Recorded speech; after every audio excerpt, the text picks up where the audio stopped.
At dahil nga Mother's Day na, magnanay ang gagawin natin for today's video. Hindi talaga sila magkasabay na gagawin ko. Nagkataon lang na si tita is nag-absent sa work niya, tapos yung anak niya ay nagbakasyon dito sa Laguna. Color Brazilian lang talaga ang ipapagawa nitong anak ng client ko. So nag-usap muna kami bago ko siya gawin. Ang tanong ko sa kanya, ano po bang gusto niyo ma-achieve sa hair niyo? Alam niyo, sagot niya sa akin, hindi naman niya totally gusto maunat yung buhok niya. Ang gusto niya lang mawala yung pagka-wave ng buhok niya, pero pang matagalan. May mga reasons din kasi kung bakit gusto ng mga client natin is medyo matagal din yung bisa ng buhok. Dahil nga, tulad ni ma'am, bihira lang siya dito magbakasyon sa Laguna. Dun sa area kung saan siya nakatira, wala masyado nagsasalon. Kumbaga para siyang baryo na konti lang yung tao. Alam nyo ba guys, mahalagang malaman nyo muna kung ano yung gustong ma-achieve ng client, hindi yung gagawin na lang natin sila or kung ano yung gusto natin gawin at kung ano yung gusto nila. At dahil nga nalaman ko na yung gusto ni ma'am sa buhok niya, so we decided na irebanda lang siya color at Brazilian. Pero ang unang-una niyang payo sa akin, ayaw niya nung unat na unat at ayaw niya nung pinaka-roots is paplansyahin namin at lalagyan ng gamot. Ang tanong nyo, bawal ba ireband kapag may color? Pwedeng pwede po. Depende po yan sa strand, depende kung paano nyo siya gagawin at ibababa. Anyways, yung mother ni ma'am nagpa-color Brazilian lang. Nakakatuwa no kasi ito yung banding nila, yung magmami.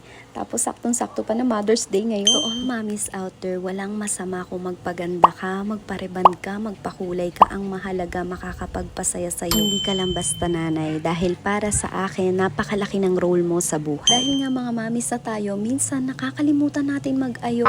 So mali yun, mommies.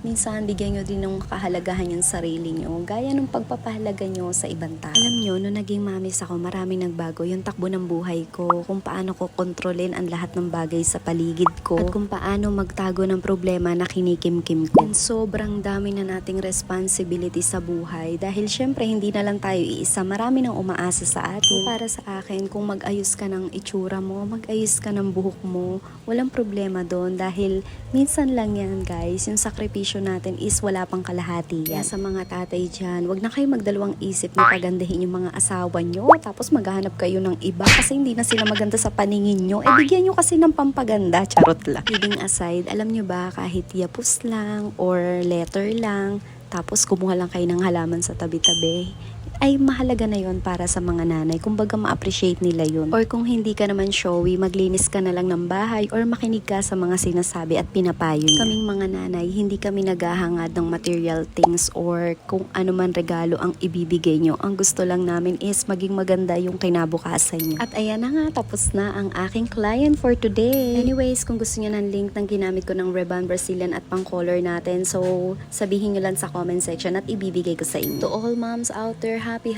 Mother's Day sa inyong lahat. At dito kay la ma'am, thank you so much. Dami na namang ligpitin ng babaeng ito. So, have a happy life and spread love. Bye! Mwah!